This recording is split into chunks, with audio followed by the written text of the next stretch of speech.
ام المومنین سیدہ عائشہ رضی اللہ تعالی عنہا فرماتی ہیں کہ حضور علیہ السلام کو رمضان المبارک کے بعد سب سے زیادہ روزے شعبان المعظم میں رکھتے ہوئے دیکھا ہے۔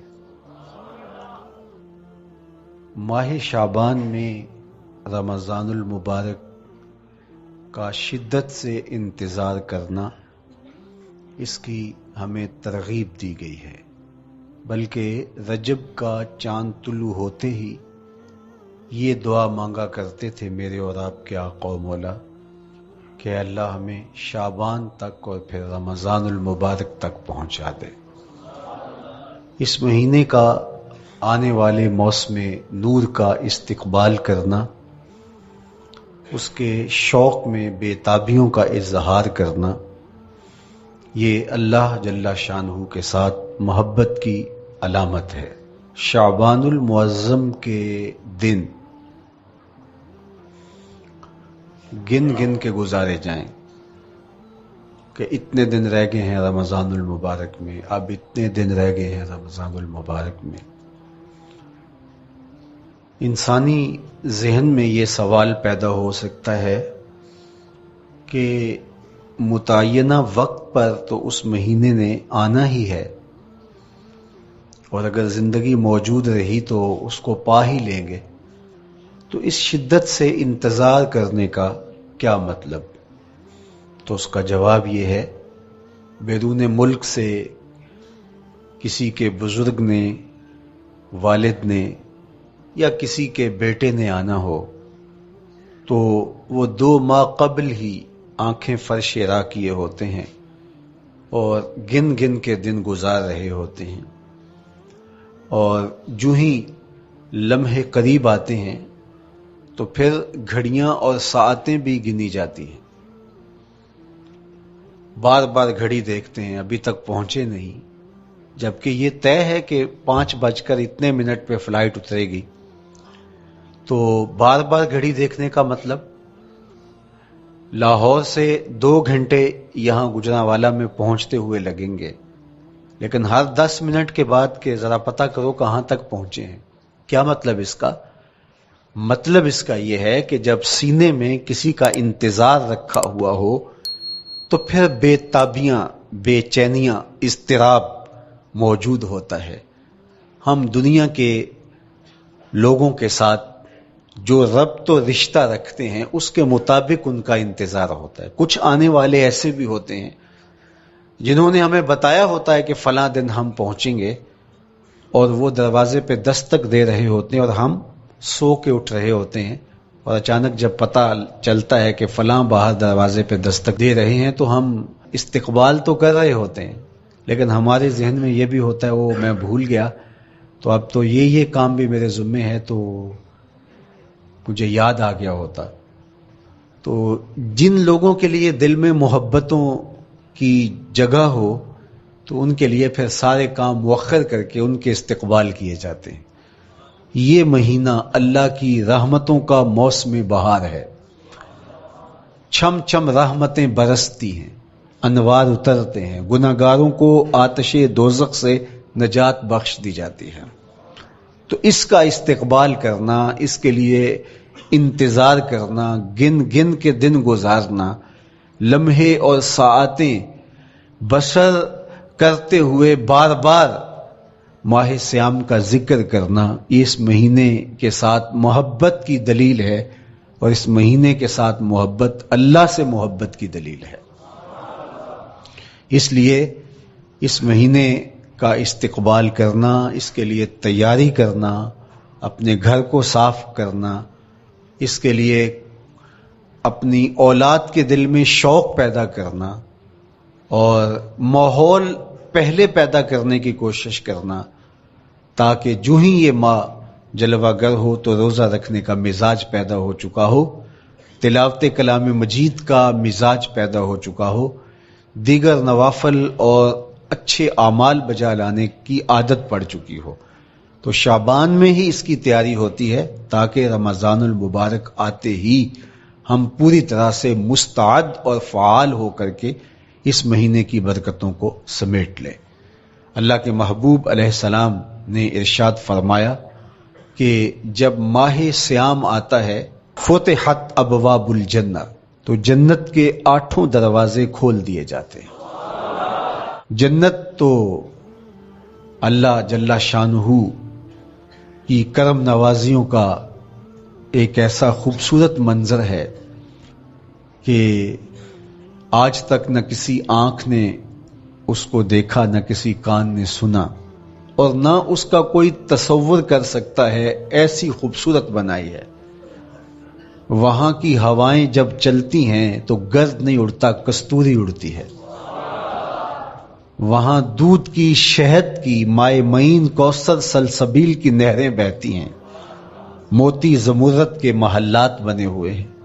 وہ خوبصورت محل اور وہ خوبصورت جنت کا ماحول، لیکن اس کے باوجود اس خوبصورت جنت کو، مرصع جنت کو، نظیف ترین بقعۂ رحمت کو 11 ماہ تک رنگ و روغن کیا جاتا ہے رمضان المبارک کے استقبال کے لیے، اور جب یہ مہینہ آتا ہے تو اس کے دروازے کھول دیے جاتے ہیں، اور جنت کے 8 دروازوں میں سے ایک دروازے کا نام باب الریان رکھا گیا ہے، جو صرف روزہ داروں کے اعزاز و تکریم کے لیے ہے۔ روزہ دار اس دروازے سے گزر کے جنت جاتے ہیں۔ تو آپ اندازہ کیجئے کہ اللہ نے اس ماہ مبارک کو کیا عزت دی ہے، کیا پروٹوکول دیا ہے، کیا تکریم بخشی ہے کہ نبیوں کا امام، امام المرسلین، خاتم الانبیاء، محبوب خدا اس مہینے کے لیے منتظر رہتے کہ یہ مہینہ آنے والا ہے، یہ مہینہ آنے والا ہے۔ حضرت سیدنا سلمان فارسی رضی اللہ تعالی عنہ فرماتے ہیں کہ شعبان کی آخری تاریخ کو حضور نے ایک خطبہ ارشاد کیا۔ بعض علماء نے کہا کہ یہ شعبان کا آخری جمعہ تھا، یا ہو سکتا ہے کہ آخری جمعہ 29 شعبان کو ہی ہو۔ تو رمضان المبارک سے قبل حضور نے یہ خطبہ ارشاد کیا، جو مختلف کتب احادیث میں موجود ہے۔ یا ایھا الناس، اے لوگو، قد اظلکم شہر عظیم، اللہ نے تمہارے اوپر ایک بہت پاکیزہ، پر نور، عالی مرتبت مہینہ سایہ فگن کر دیا ہے۔ شہر فیہ لیلۃ خیر من الف شہر، اس مہینے میں ایک ایسی رات ہے جو 1000 مہینے سے بہتر ہے۔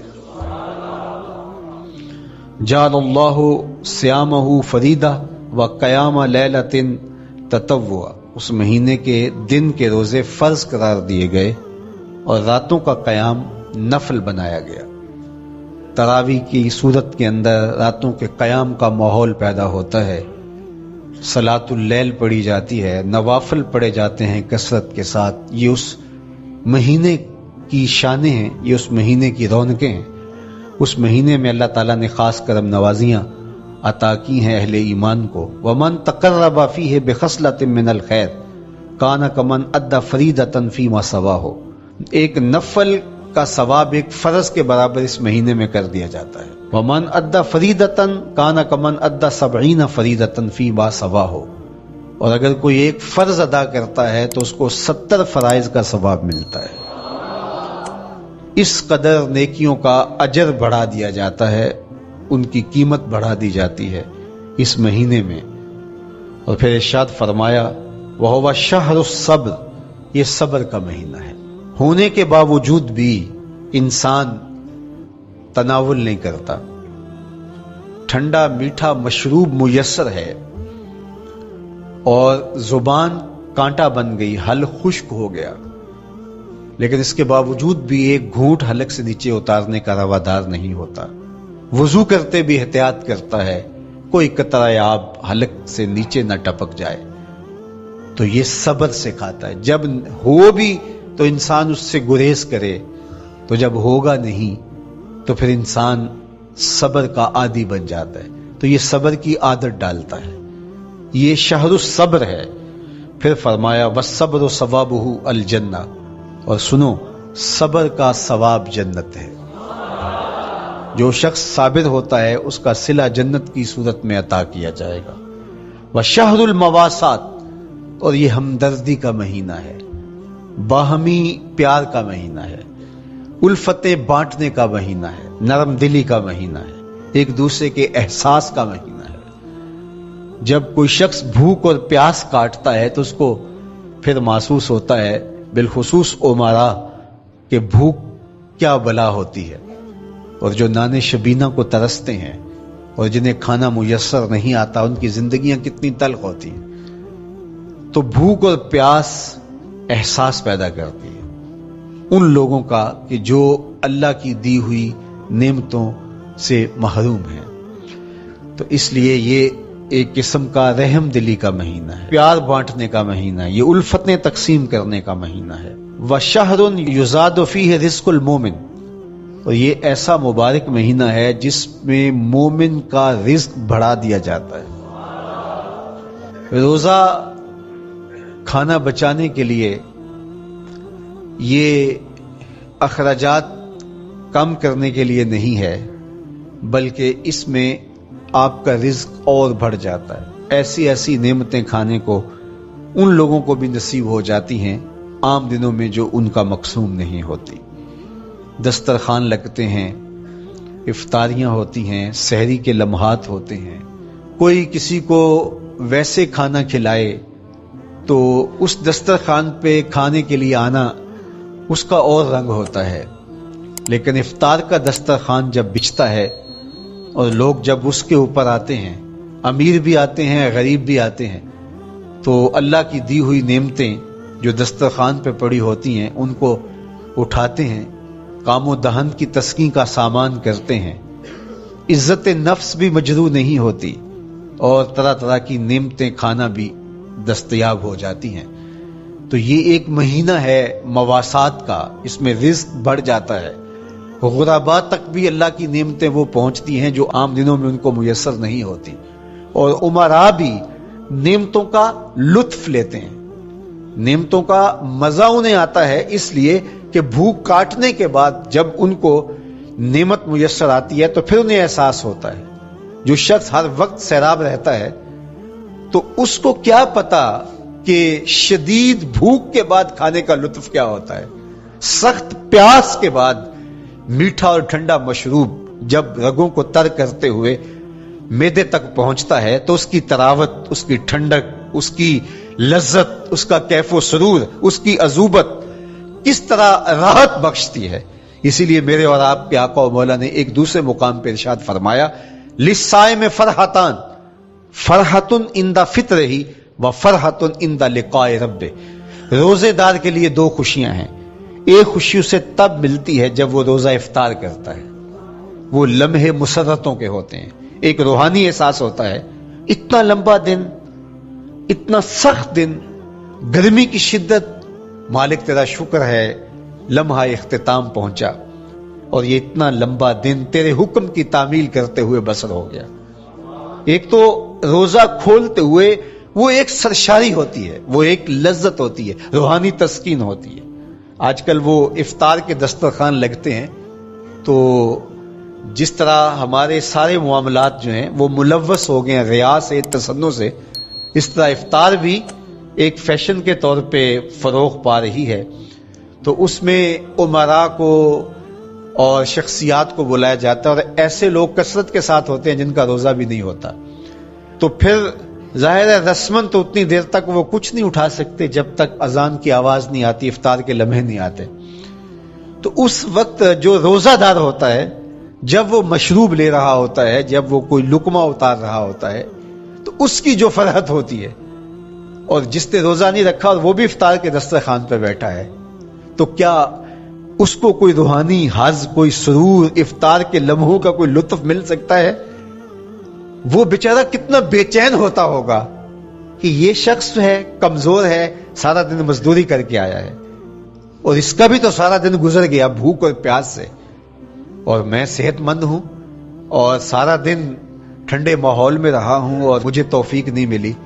تو وہ گھونٹ کتنے مشکل اس کے لیے ہوتے ہوں گے. اور روزہ دار کے لیے کس قدر وہ آسودہ بخش لمحے ہوتے ہیں کہ جب اس کو یہ مسرت ہو رہی ہوتی ہے کہ مالک تیرا شکر، گرم موسم، زبان کانٹا، حلق خشک، اور تو نے تکمیل تک لمحے پہنچائے اور میرا دن خیریت سے گزر گیا، تو وہ اس کے لیے ایک خوشی کا لمحہ، روحانی مسرت کی کیفیت۔ اور دوسری کہ جب وہ ٹھنڈا اور میٹھا مشروب، سارے دن کی سوکھی ہوئی زبان اور خشک حلق، اور انسان کی جو ہے وہ رگیں بھی، انتڑیاں بھی خشک ہو چکی ہوتی ہیں، تو ٹھنڈا اور میٹھا مشروب جب انسان کے معدے کی طرف بڑھ رہا ہوتا ہے، زبان بولے نہ بولے، ایک ایک رواں اللہ کی حمد بول رہا ہوتا ہے، اور تشکر انسان کے رگو ریشہ سے ادا ہو رہا ہوتا ہے، اور اس کی کیفیت، اس کی سرشاریاں، اس کی لذتیں وہ دیکھنے کی ہوتی ہیں۔ تو کہا للصائم فرحتان، روزے دار کو تو ایک فرحت اس وقت ملتی ہے عند فطر ہی، جب وہ روزہ کھولتا ہے، روحانی فرحت بھی، جسمانی فرحت بھی۔ وفرحۃ عند لقاء رب، اور دوسری فرحت اور دوسری خوشی اسے تب ملے گی جب اس روزے کے صلے میں اللہ تعالیٰ اپنے رخ انور سے پردہ اٹھا دے گا اور روزہ دار کو اپنے دیدار کی دولت عطا کرے گا، تو وہ پھر منظر دیکھنے والا ہوگا، روزہ دار کی آنکھیں ٹھنڈی ہو جائیں گی۔ اصل افطار تو وہ ہوگی نا، اللہ اکبر، اصل تو شربت دیدار ملے گا جو روح کی پیاس بجھا دے گا، جو من کی بھوک مٹا دے گا۔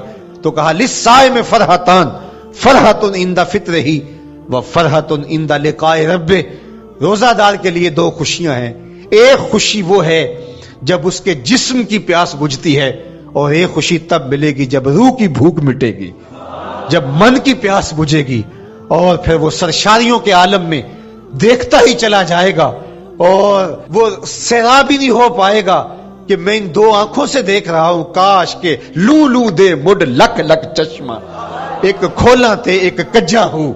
وہ اس آرزو میں ہوگا کہ میرا رواں رواں آنکھ بن جائے اور میں اس دیدار سے فیضیاب ہوتا چلا جاؤں۔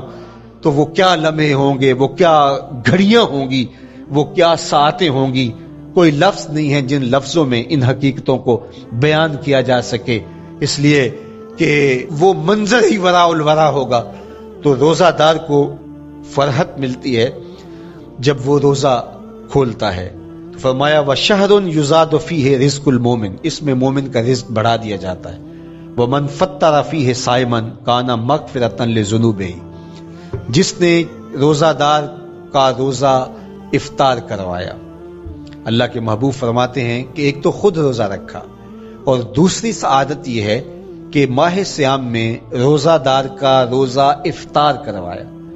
آپ شریعت بیضاء کو بنظر عمیق مطالعہ کر کے دیکھیں، ماہ سیام میں بہت زیادہ اس بات پہ زور دیا گیا ہے کہ روزہ افطار کرواؤ۔ اپنے گھر میں بیٹھ کر کے روزہ افطار کر لینا یہ بھی سعادت مندی ہے، روزہ نصیب ہو جائے، لیکن اس بات پہ بہت زور دیا گیا ہے ماہ سیام میں کہ ایک ماحول پیدا ہو، لوگوں کو افطار کروائیں تاکہ تمام لوگوں تک اللہ تعالیٰ کی نعمتیں پہنچیں اور لوگوں تک جو ہے وہ رمضان المبارک کی برکتیں پہنچیں۔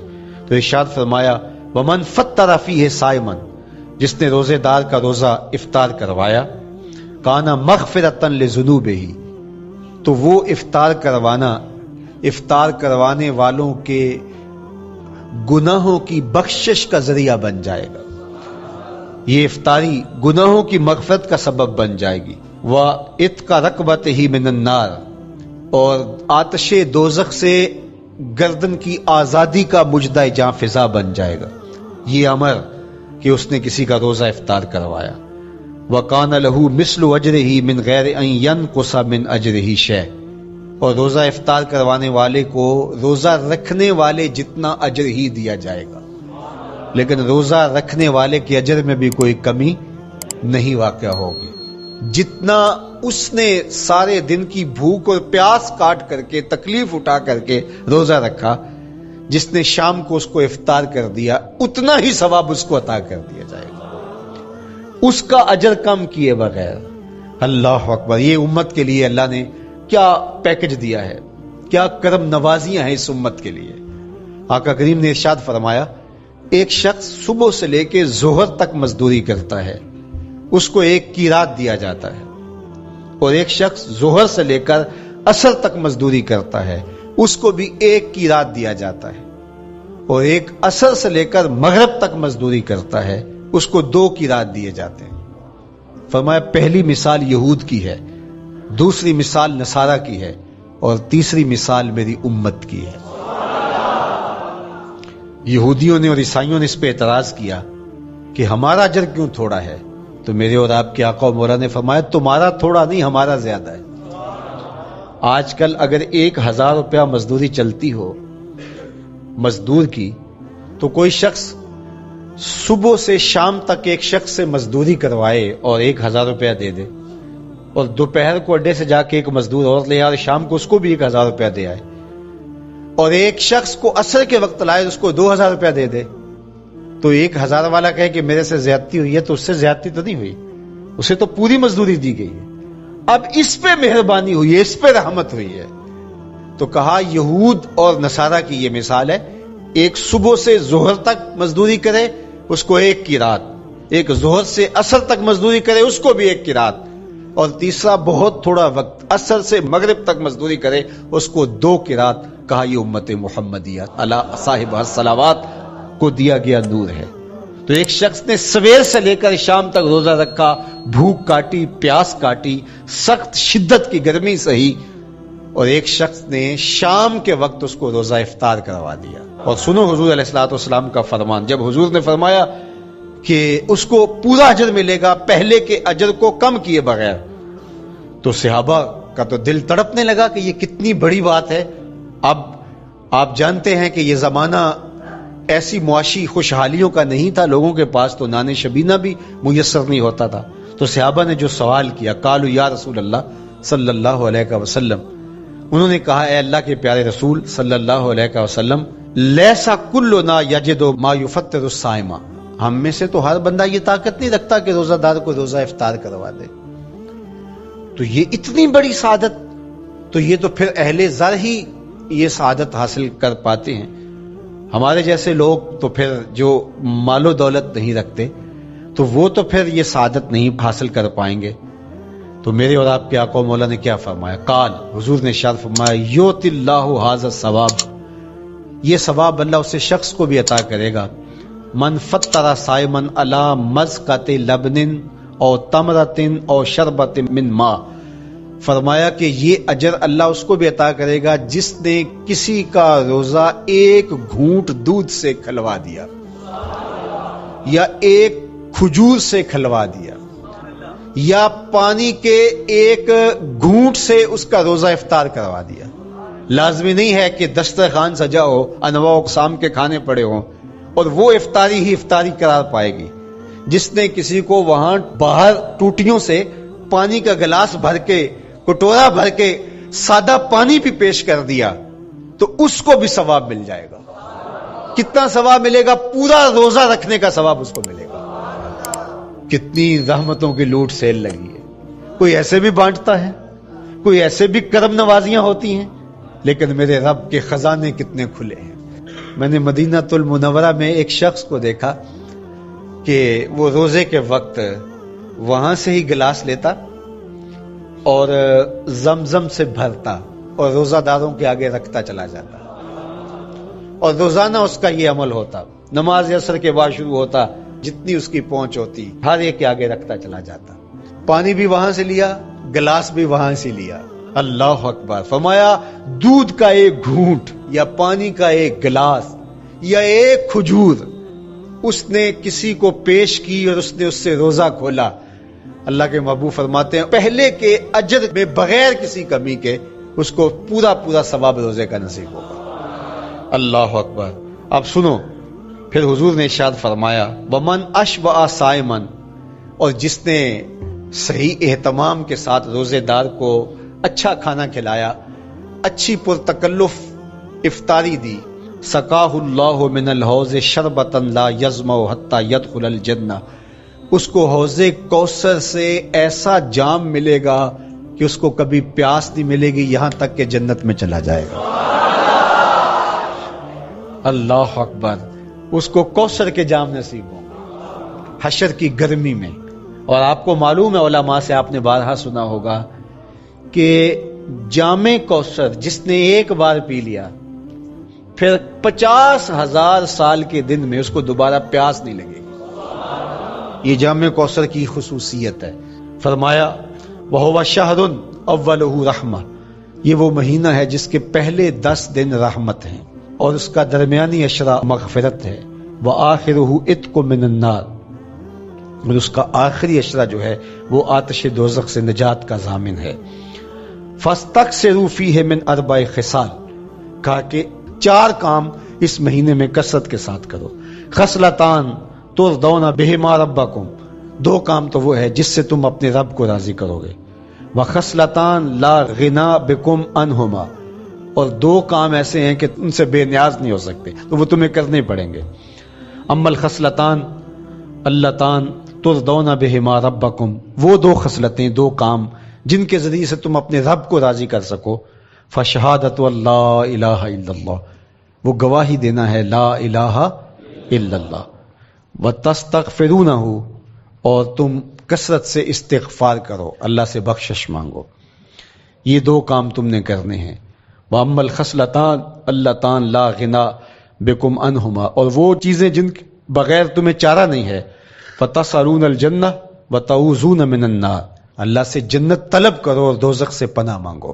تو یہ 2 کام جو تمہاری ضرورت ہے تم اس مہینے میں کثرت کے ساتھ کرو۔ تو یہ مہینہ رحمتوں کی لوٹ سیل کا مہینہ ہے، یہ کرم نوازیوں کے امٹتے ہوئے دھارے ہیں، یہ سیل رحمت ہے جو کہ من کی سیرابی کا سبب اور ذریعہ ہے۔ خوش نصیب ہیں جو ماہ صیام کو خوبصورتی کے ساتھ بسر کرتے ہیں، اس کے آنے سے پہلے استقبال کرتے ہیں، گھروں میں صفائی کریں، اہتمام کریں، مساجد میں اہتمام کریں، تاکہ بچوں میں یہ شوق پیدا ہو کہ ماہ صیام آ رہا ہے۔ جب ہم بچے تھے تو ہمارے والدین رمضان المبارک سے قبل ہی رمضان المبارک کی تیاریاں شروع کر دیا کرتے تھے۔ اس وقت گھر میں شربت تیار ہوا کرتے تھے گڑ کے، اور وہ پہلے ہی مائیں گھر میں تیاری کرنا شروع کر دیا کرتی تھی۔ ایک شوق پیدا کرنا مقصود ہوتا ہے۔ تو کچھ چیزیں ایسی ہیں کہ آرڈر لکھیں اور 1 سیکنڈ میں گھر پہنچ جائے، لیکن کچھ چیزیں یہ جو ہے وہ تیار کرنی چاہیے، شوق پیدا ہو۔